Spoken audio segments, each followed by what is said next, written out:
Hey guys, before we start this episode, I just want to make a huge announcement. For season 3, we are on Spotify. That's right, this episode right now has been aired also on Spotify. So if you're watching on YouTube, go check out Spotify. See us there on Real Talk LA. You'll be able to listen to us whenever you want on the go. Now let's get on with the episode.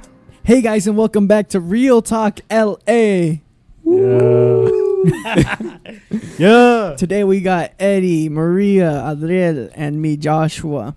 We're doing an audio-only podcast today. So there's this article about Mexico Soccer Federation that is in hot water with FIFA. Why is that? Because their audience are saying some not very nice words. Eddie, would you like to elaborate?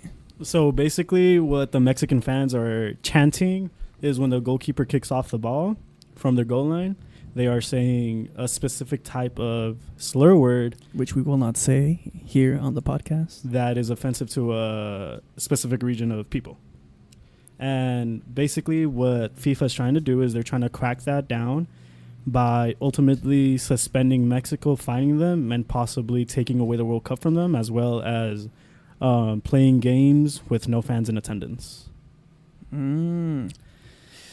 So, why is this so bad?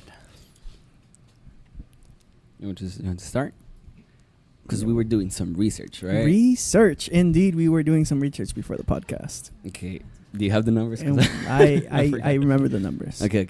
You can do it then. Well, you remember the Yeah. numbers. Yeah. Eddie. So 88% of yeah. Mexicans are have some type of Christian belief, whether it's Christianity, Catholic, Catholicism, and etc. And what does that mean? So, what we're trying to, or the point we're trying to make right here is that 88% of the population in Mexico have some type of religion, believe in Jesus, or they have some type of based on the Bible. But what's going on here with the article that we're talking about? They're all and no matter we were talking about this, no matter where they make the game, like what states were you talking about, Eddie? Pachuca, Guerrero. See, it doesn't matter where it's at. It's in Mexico City, in Pachuca, in Guadalajara, in Monterrey. All of these fans, majority of these fans, are saying the slur. And Yeah. even in the United States, whenever Mexico is playing in the U.S., whether it's in Los Angeles, Dallas, Atlanta, New York, those fans as well are continuing the...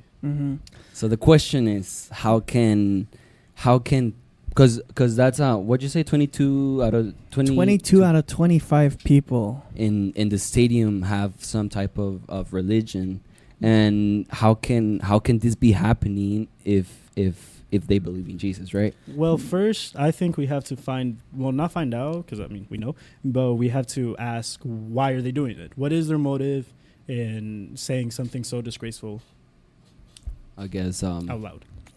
passion for the game, you could say, but too much passion. but there's also different ways you can show passion, and as Christians we have to take different ways. And the thing is, the point of this is that a lot of people would consider, all these people believe in God, they believe in Christ, they're all hypocritical, they're not living the same thing they're saying they are.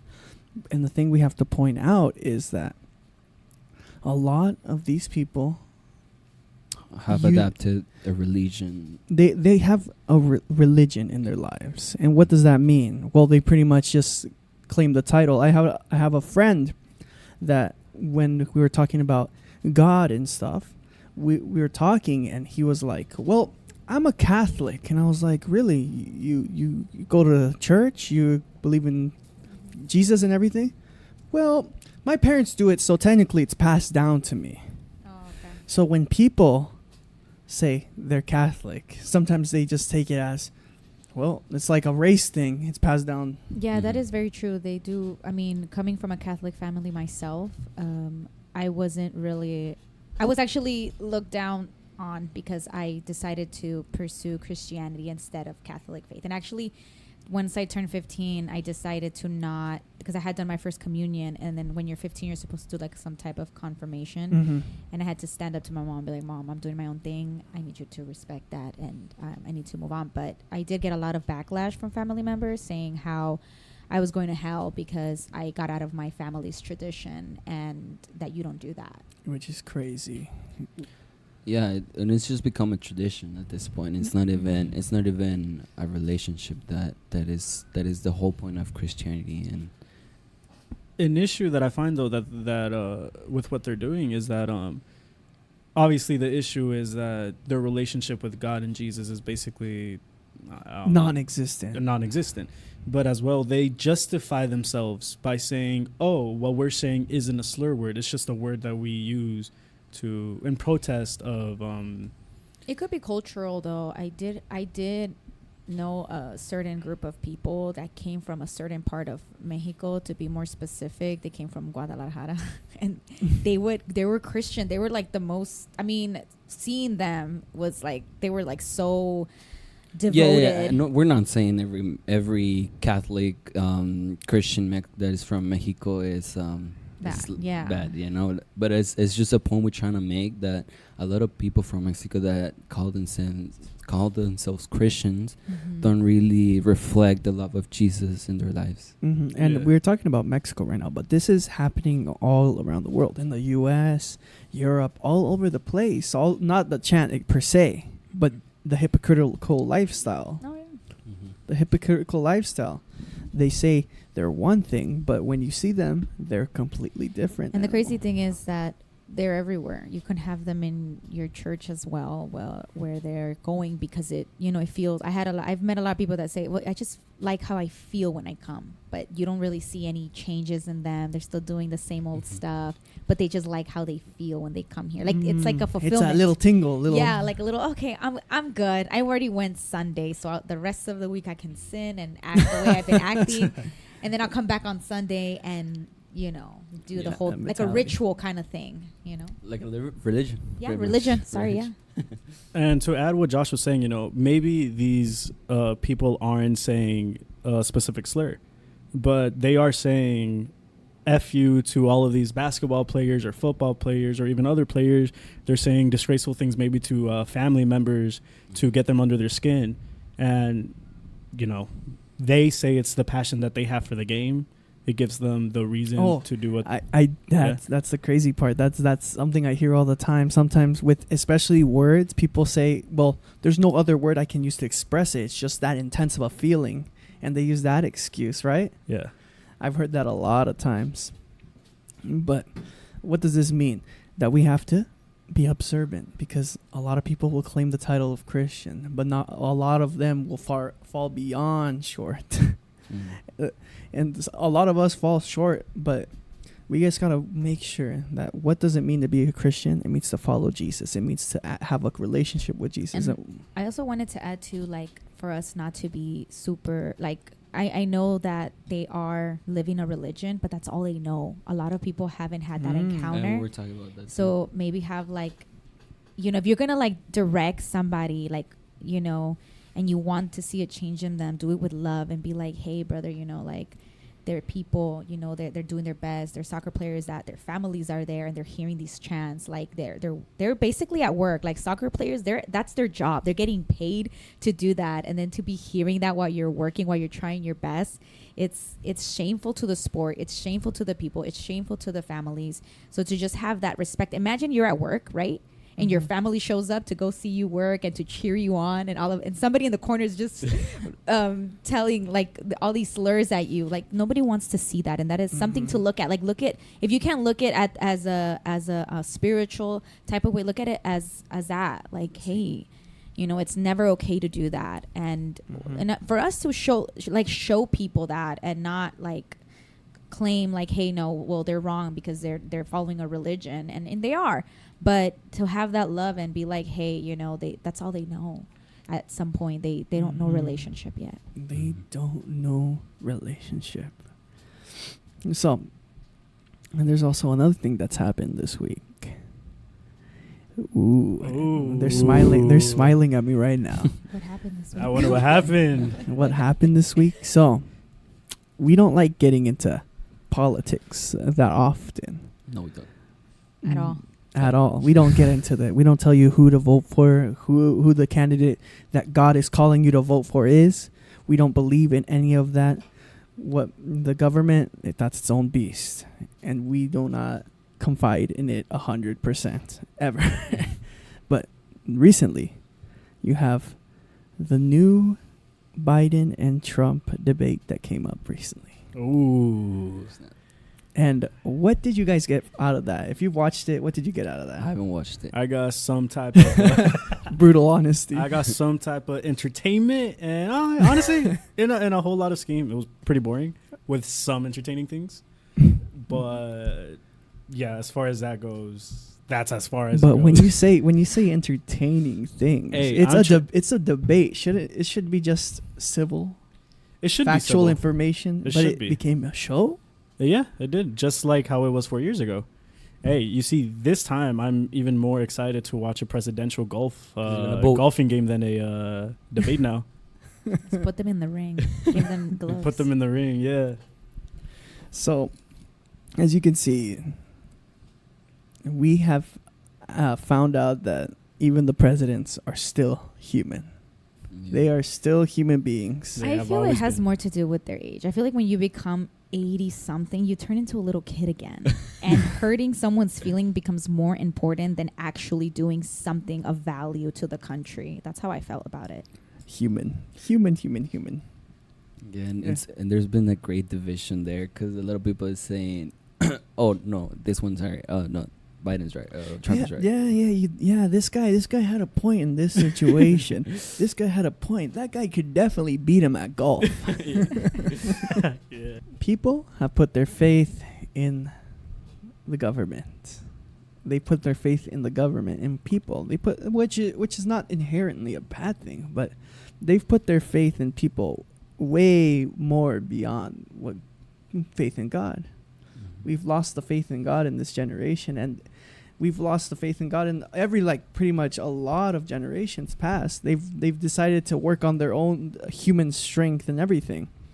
And what happens when you have these presidential elections? You get fear, you get division, like Adriel said, you get anger, you get even like uncontrollable anxiety, like sometimes. Inside Out too. I remember when it came to the presidential debate, it was the first time Trump was running. Mm-hmm. I remember my teacher, like, I'm seeing the election results and everything. He immediately says to the whole class, "Yeah, we're all gonna die. World War III is coming." To the whole class.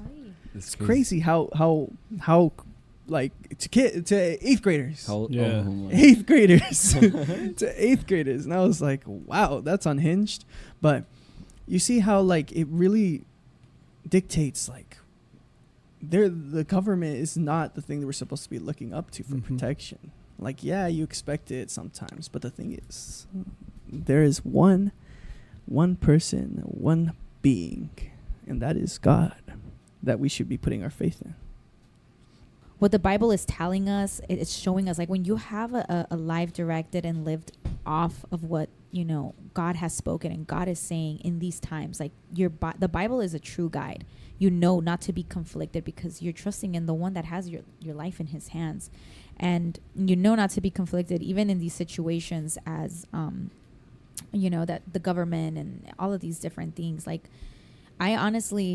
I've seen, especially like when COVID came, all of this stuff, I saw lack around a lot of people. But you know what? Like, God, in that time, actually, God blessed me so much. And I was like, wow, like, I'm being blessed over here financially. I'm not here to rub it in people's faces. I know a lot of people received a lot of harsh, you know, things and stuff in those times. But to put your life and your trust in God is honestly in good times and in bad times, to be like, Lord, you're in control 100% of the time. Whatever has to happen, you know, for people to turn their hearts to you, right? Because I'm pretty sure even the people of Israel, you know, when they were in Egypt, they saw a lot of hardship. They saw the crops wither. They saw a bunch of stuff coming, but they still trusted in God. They were not gone when that happened. They were in there when that happened. And that was prophesied and that was foretold because Moses was telling them what was going to happen. And they still remained there. They still remained trusting in God. And then they eventually got out, but they were in the storm with God. And that's what we're doing now is we're in the storm with God. Doesn't mean,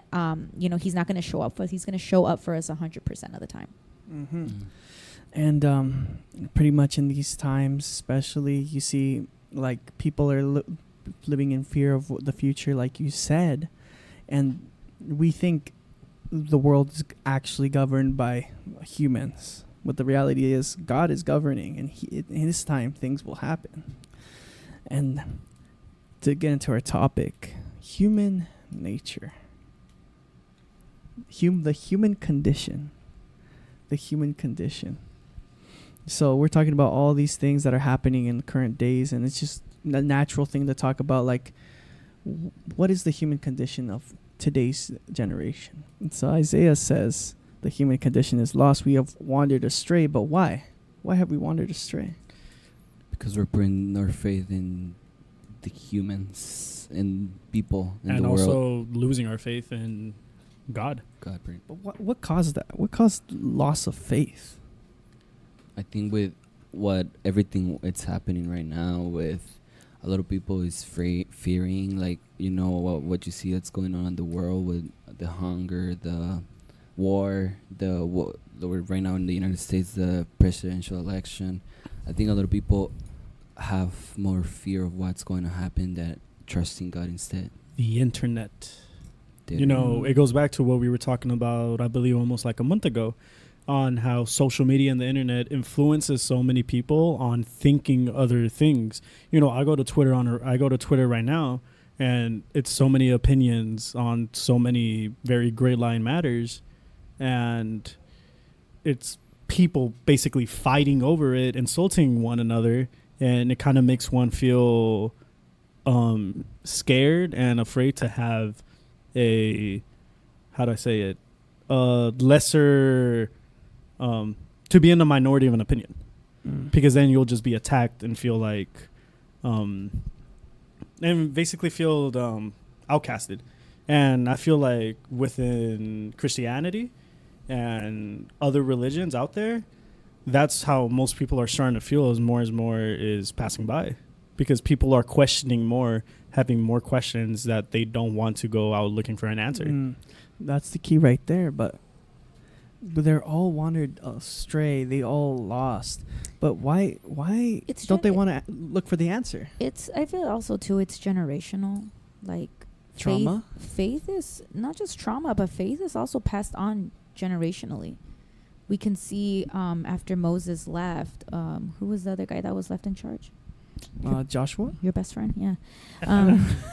Joshua was left in charge, and he completely just, everybody stopped looking, you know what I mean? Stopped doing the stuff that they were doing before generationally, and led the people astray. A lot of people started doing other things, worshiping other gods, worshiping other idols. And so if the family, the nuclear family, you know, they're not looking for God, neither are their children. And let me tell you, their children are not going to teach their children. It is just not going to happen, you know? And so they start to look for other things, which is alcohol, drugs, you know, flesh satisfactions. All of that stuff can be passed down too. We've seen parents that, you know, were deep in pornography. Now their kids are deep in pornography. We see parents that were deep in drugs, and then their kids become drug addicts. Same with faith. If you're not a faithful person, you're not living your true faith in God, you pass that on to your kids. You're living a double life. You're one person here and one person out there. Your kids will live that as well. So it's also passed on generationally. And we've seen that. We've seen how they've taken God out of schools. They've taken God out of even churches now. There's churches that are dedicated to themselves. They are. That's crazy. So yeah, and I asked the pastora earlier today. Yeah. And she was talking about this. I was asking, well, you know, everything that is going with the specifically with the movies. You know how they're trying to put everything of I don't know, Indoctrinate like right now. the Yeah. children, indoctrinate They're trying people. to- And I was like, I was questioning because I saw people talking about you know, the new movie Inside Out. Yeah. A lot of people talking about how Riley has male and woman how do you Emotions. emotions, yeah. And so a lot of people were saying, oh, they're trying to the word you said, indoctrinate our children. She's non-binary, and they're trying to teach her children it's okay to be confused at an early age, and I don't know what, all this stuff. And I was asking the pastora, should we draw a line where we should stop questioning everything and instead, because I feel like there's a line between questioning because you want to do the right thing and questioning because you're just religious. And so what Pastora was telling me is that it all comes down to having a foundation form. So that's why she was telling me I'm not a dad. So she was telling me that's why it's important that parents draw a line of foundation of God to their kids and to their family in general. Like ultimately, that's what's going to make a difference. Yeah. Because I see parents that say the same thing. No, I don't want him to watch this, that, because they're showing this. I'm like, okay, what's going to happen when he goes to the mall, to this restaurant, and to that? He's going to see it everywhere. And ultimately, what's gonna make the difference is how you have, showed God to them. How does that look like, having a relationship with God? How you explained it? Are you very like, no, that's wrong and that's it? Or you actually go deep into the Bible and say, this is what the Word of God says. This is your identity. He says man and woman, He created them. He says not to lean on your own understanding. He's, don't not follow your heart, because it's like really a tricky thing. Yeah, and not only that, but also to show what Jesus can do with actions, pretty much. Because a lot of people that say they're Christians, parents that say Christians, but their kids are just over there doing anything they want, and they just don't care. Yeah. So you have to really show them. You have to, I don't know, show them love. Show them. Pretty much, you have to reflect Jesus in your life. Yeah. We have wandered astray, and what you guys are talking about, it's literally what's been happening. A lot of us, especially these coming generations, have decided to completely neglect the past education of the children. Like each parent teaches their children a different way, and now we've completely neglected what we've learned in the past and decided to do our own thing. But the thing is, there's a balance to all these. The Bible shows us, and like Maria said, you can't avoid these things. You can't just try to hide them forever, which a lot of parents are trying to do. They try to hide them. They're like, okay, we're going to put him here. We're going to hide him from this, Put him in a bubble, basically. Yeah, never show him. But the thing is, we have to confront these things. If we are to be able to learn and be able to have a solid foundation, you have to confront everything. Because if you have, like, let's say you built your foundation, but then all these other things that you've never confronted or experienced, then that foundation is going to get immediately like hammered on. And that's what really happens. I had a friend actually that her whole life she was in a Christian school, everything Christian. Her mom wouldn't let her do anything, and she ended up going to middle school and started a regular middle school. I'm telling you, that school completely destroyed her faith, completely destroyed her bubble, because she didn't know how to back out of peer pressure. She didn't, you know what I mean? Even though they taught her about the Bible and all of this stuff, she never really experienced what it was to say no to something. And even if you said yes to something, how to come out of it. And one thing that my husband preached about last Friday that really impacted me is you're not going to grow your faith by nothing ever happening to you. It's when things happen to you and how you react to them that builds your faith. And so that's another thing too. You can't put your children in a bubble. A good analogy for that would be like a builder building a house, and he's building the house for the first time. The house falls. Yeah. He learns from his mistakes, builds it back again. up. And every single time he builds it back up, it's stronger. Eddie, what do you think about that? You're making a weird face at me. What do you think? Nah, I'm not making no weird face. But it got me thinking, how Adriel said about the Inside Out movie.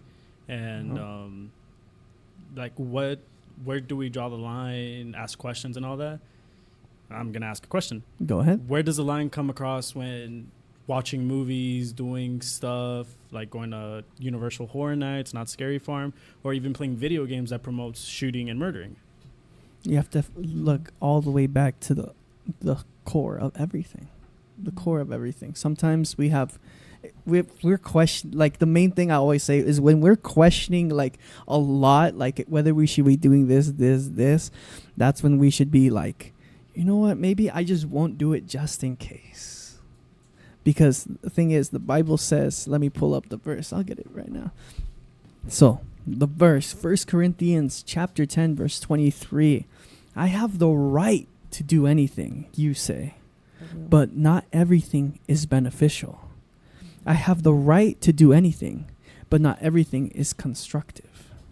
What does that mean? You have the right. You could do whatever you want. Mm-hmm. In reality, that's the thing. God gave you free will. You could do whatever you want. You can do this. You can do that. It might not say specifically in the Bible, but the thing is, not everything is beneficial. Yeah. And this could go roots. If you take this to heart, it can go roots. You can be like, maybe I shouldn't be putting garbage in my food. Maybe the question shouldn't be, should I do this? Maybe the question should be, how is this going to be beneficial? How is it going to be constructive to my life? Yeah. And ultimately, when those kind of questions come into your head, you don't. This is one thing that I tell a lot of people that come and they tell me, like, I would love to tell them, yeah, it is wrong. This is wrong. This is wrong. This is wrong. But I would love to tell them what that's going to happen is you're going to stop doing those things because you want to fit in, and you're going to stop doing those things because you think it's the right thing to do, but you're going to frustrate yourself. And that also leads to a religion. So what happens is this is what I recommend to a lot of new Christians and a lot of people that are really questioning those things is pray about it.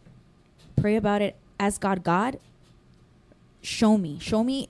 I'm conflicted about this, and show me. Like, honestly, make my heart turn whenever I watch that movie or this. And you know what? That happened to me. I actually was into Vampire Diaries, and I was like, yeah, that's so cool. Twilight, Vampire Diaries. And I was deep into that when I was like 18.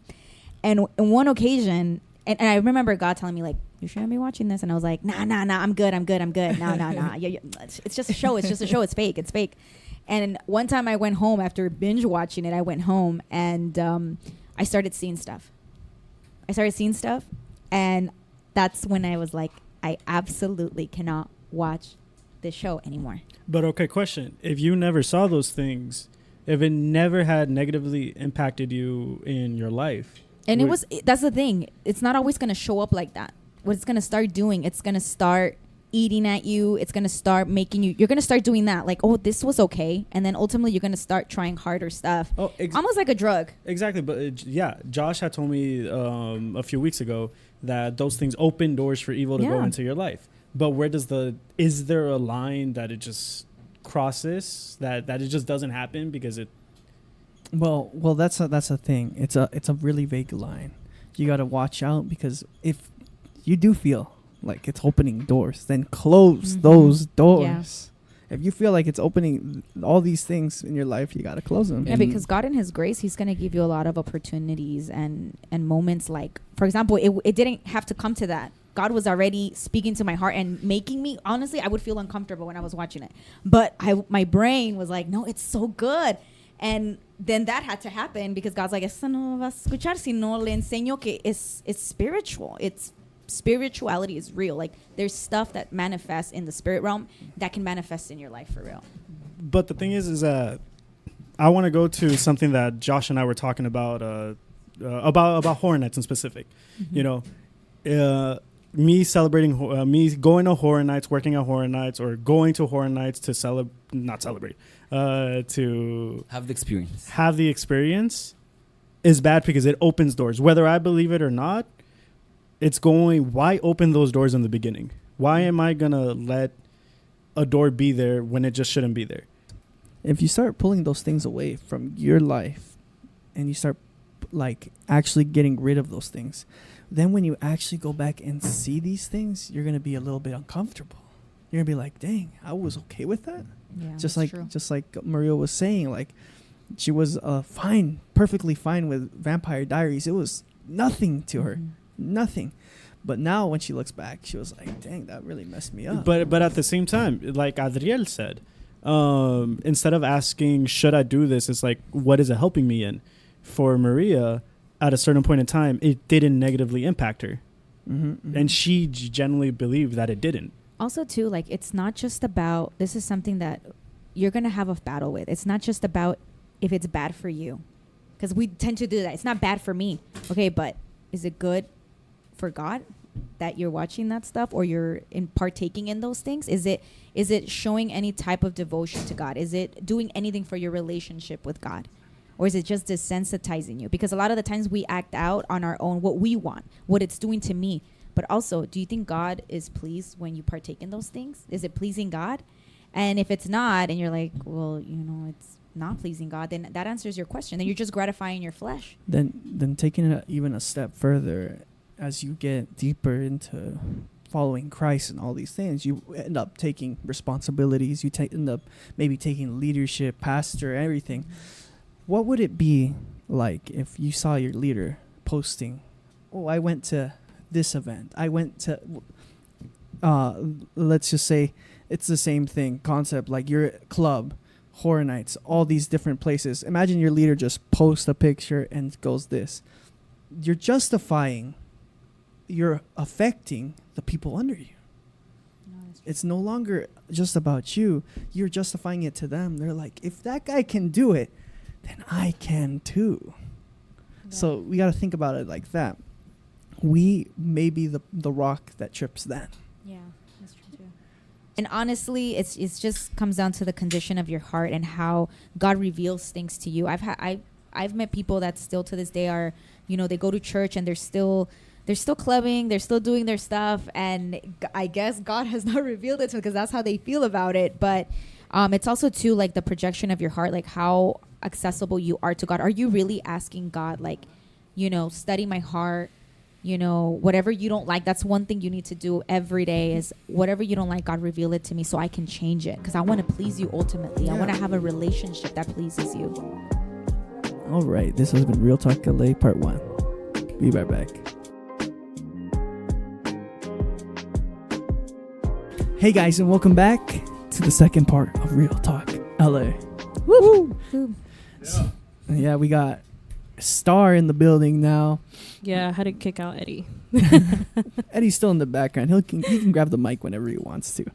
But we were talking about the human condition. We got a little bit off the rails, but honestly, we're going to keep that in because that was just raw, real talk right there, right? Period. So, the human condition. Right before we started recording again, we were talking about Noah. And why were we talking about Noah, Maria? Well, because a lot of the time right now, people are saying how bad the world is. And in Revelations, it is said that when Jesus returns, that the condition of the world will be like the times of Noah. So we are living those times of Noah. And I don't know if you guys recall what happened with Noah, but there was a great flood that basically destroyed humanity with the exception of him, who was, what was he doing? Following God, obeying God. And we see people right now that are in that position too. We have people that are obeying God, and then we have people that really don't want nothing to do with God. But why would he flood them? What was the issue back then in the day? Like, why does it relate to us now? Because there was a lot of evil in the world, and there's still a lot of evil today. So even though God promised never to end the world, right, by a flood. That's all he said, by a flood. So he said that one exception. You got that rainbow in the sky. That rainbow in the sky. No more floods for you. No more floods. Exactly. That was but a promise. You said nothing about fire. Exactly. No, exactly. So we read in the book of Revelation. It literally explains to us exactly like what times we're living in. It's honestly like a guidebook, and for us to keep our eyes fixed on God.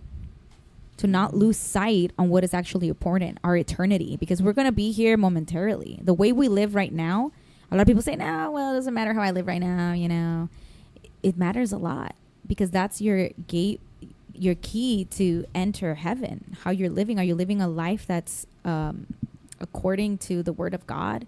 You're living a life that is worthy to enter heaven? Mm-hmm. What would you think? Well, first, like she said, we recognize that right now the human condition is just terrible.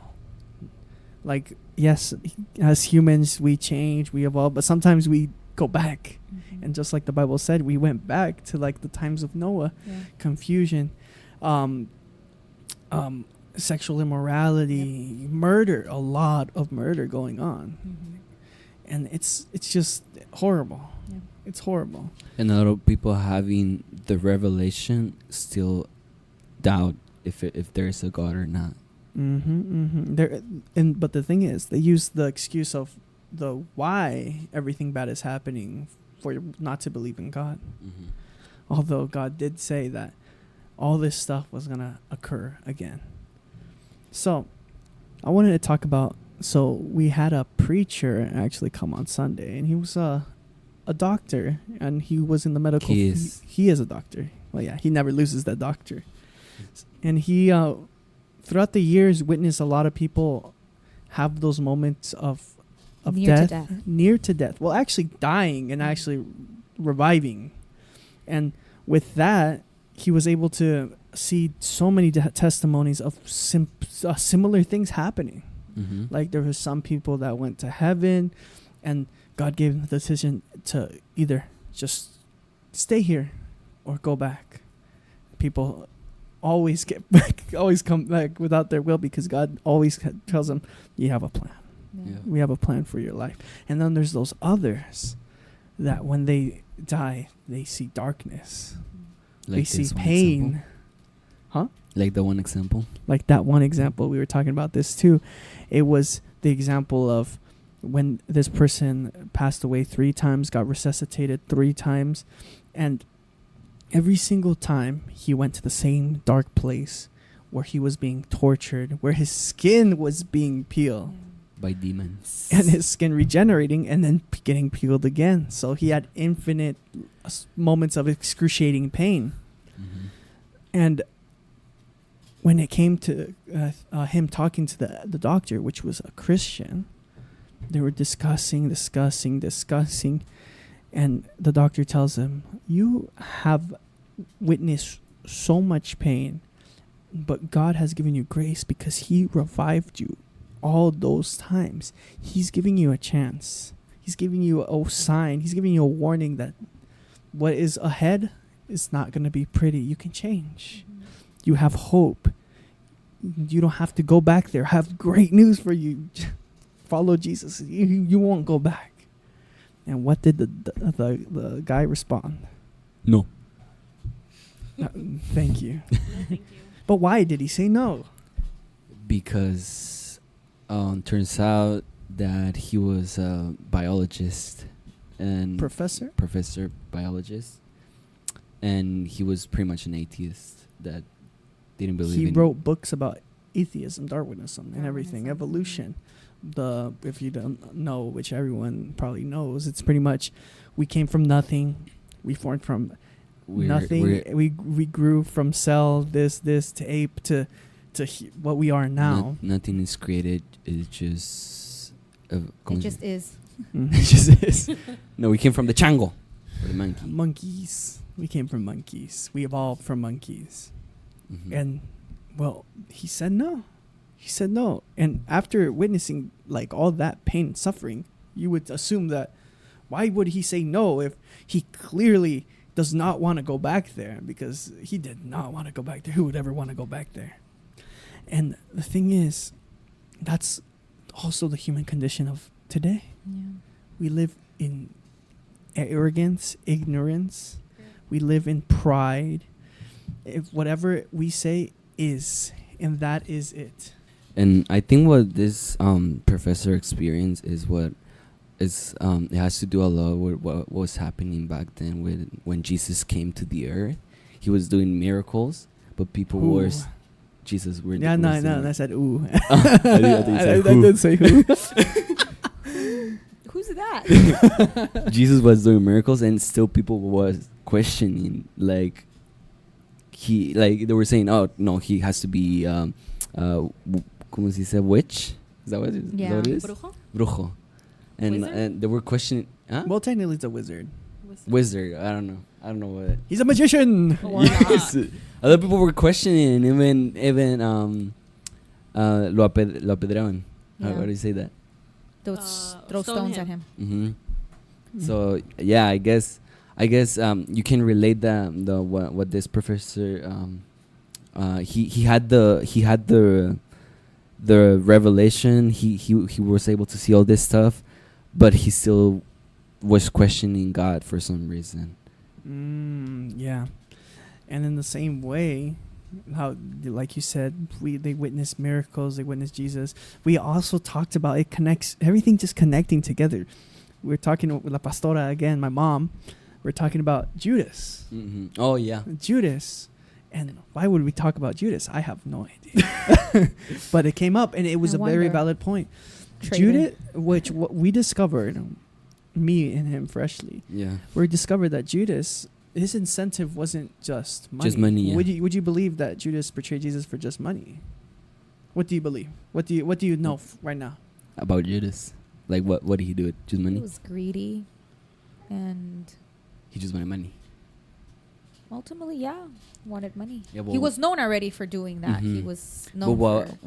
What we just discovered is that he was from. He had a background of like super radical Jewish people. Mm-hmm. Super radicalism. And what did radical Judas believe? A change. No, they wanted a change in against the government, right? Oh yeah, that they were waiting for someone to change, like the what is it, the Christ that they were promised, right? Mm-hmm. Biblically, like they were like, no, we were promised somebody that's gonna come and reform everything that the Roman Empire is doing. And so they grew up with that mentality of changing the everything. Yeah. And so when Jesus came into Judah's life, he followed him because he saw he was a leader. He was a leader. Mm-hmm. So he wanted to see everything happening, but when nothing happened and it didn't happen the way he wanted, it was so easy for him to betray Jesus for some money.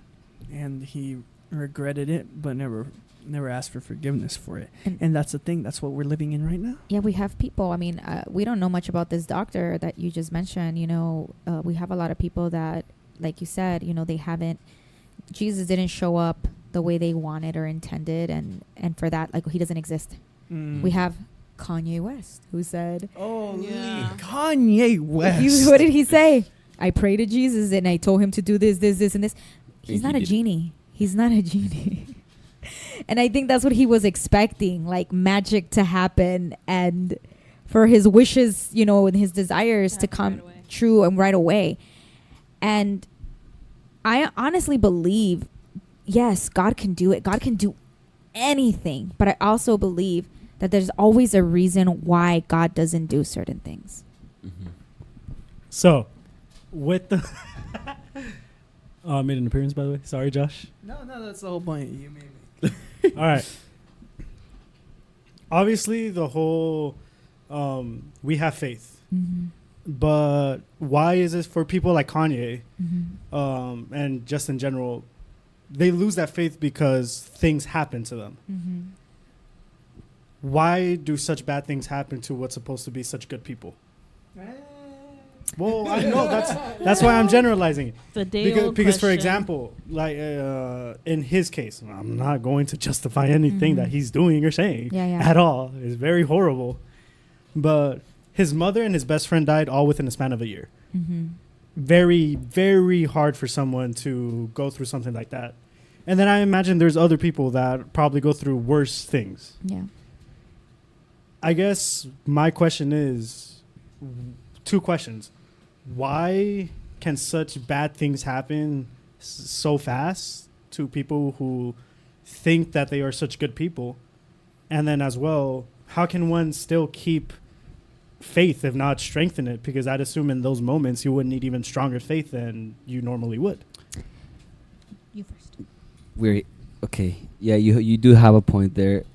It's really hard to keep on the path after such things happen. In my case, my dad died of cancer. And I got away from the path. But the thing is, what are you gonna do after? Are you gonna come back and are you gonna follow Jesus, or just are you gonna do the opposite, which is what he's doing? I think it's important to see that God has a purpose for everything. And for me, it got me closer to him because after everything what happened, I was able to understand that there is a purpose for everything. And I not only got closer to him, but I'm getting people closer to him. Ooh. One thing that I think what helped people in this time, and especially if you're Christian, is just because you follow Christ doesn't mean nothing ever's going to happen to you. Jesus was crucified and he was the Son of God. He lost his one of his best friends. He lost Lazarus, and then he brought him back. You know, there was a lot of stuff that actually happened to Jesus, you know. And as well as us, like, the promise isn't follow me and nothing bad will ever happen. The promise is follow me and I will always be with you. That means always, bad and good, when you're happy, when you're sad, whenever. Jesus will always be here with you. Another thing is we're so fixated, and this is something that I was going through when my cousin died of cancer. She has 2 kids, and she's genuinely one of the best people that I ever known. She was, she had just accepted Christ. She was, I was praying for her recovery. And I was very, very angry, I think, at God, because I was like, God, how could you take a mother from her kids? How? And so this other girl who's also Christian told me, she's like, she got accepted to heaven early. That's what she said. She said she got accepted to heaven early. She must have been really good. She got accepted to heaven early. And I realized our eternity's not here on earth. Whatever happens to us here on earth, yes, we will feel pain. We will feel neglect. We will feel coldness. We will feel all of these things. But our eternity, our reward is ultimately in heaven. And when you have that and you say, you know what, whatever happens here, for example, Adriel, are you, I mean, right now you're working for your not that you're working for your salvation, because you don't work for your salvation, but right now that you're in the path of salvation, you're going to see your Father in heaven.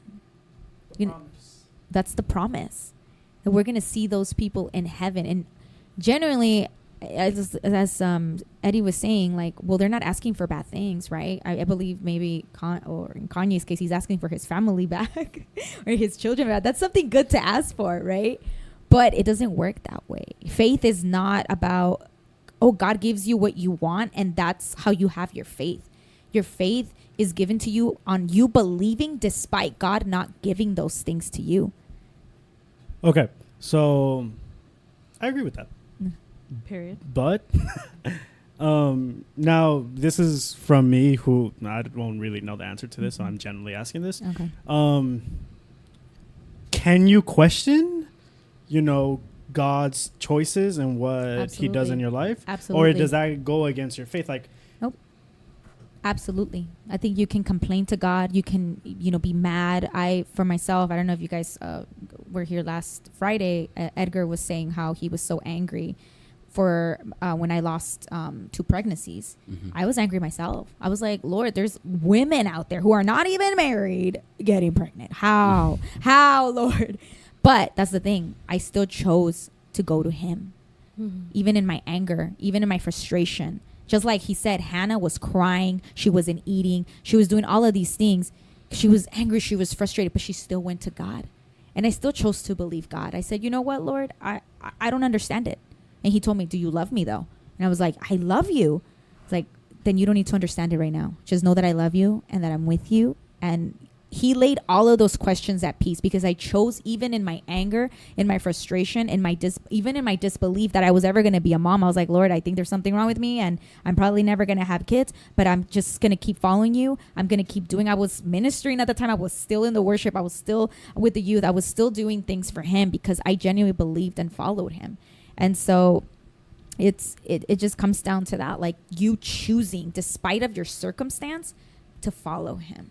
Yeah, like I may not like what God's choices are for me sometimes, but I trust Him. Faith is trust.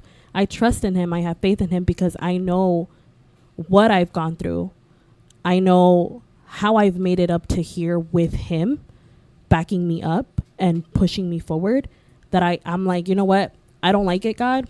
I question it, but I have trust in you. that's how I see it. Like sometimes I'm not gonna like it. But I'm like, oh well, you know, I have trust in him and I love you. Well, I love him. So I'm like, all right, let it be what it is. I trust you. Type beat. Thank you, Eddie. Well, in the same way, in all these situations, we trust in also who God is, because he's, like we always sing, he's a way maker, promise keeper, Yeah. Miracle worker. light in the darkness. That is who you are. That is who you That be are. who he is. All right, everybody stand up and worship. That is who he is.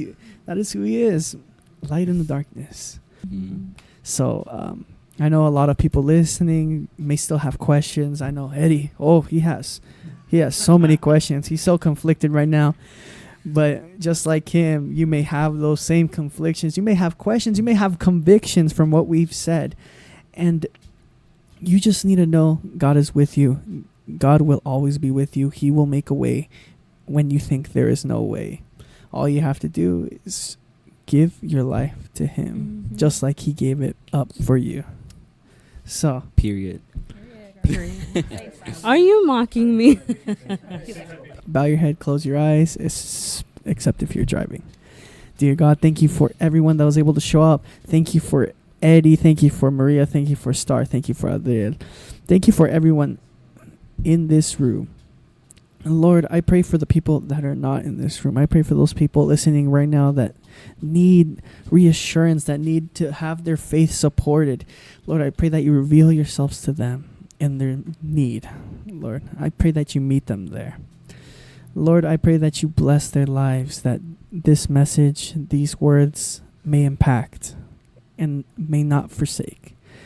In Jesus' name, amen. Amen. This has been Real Talk LA. We'll be seeing you guys next week. Dude, we were on fire today. I don't know.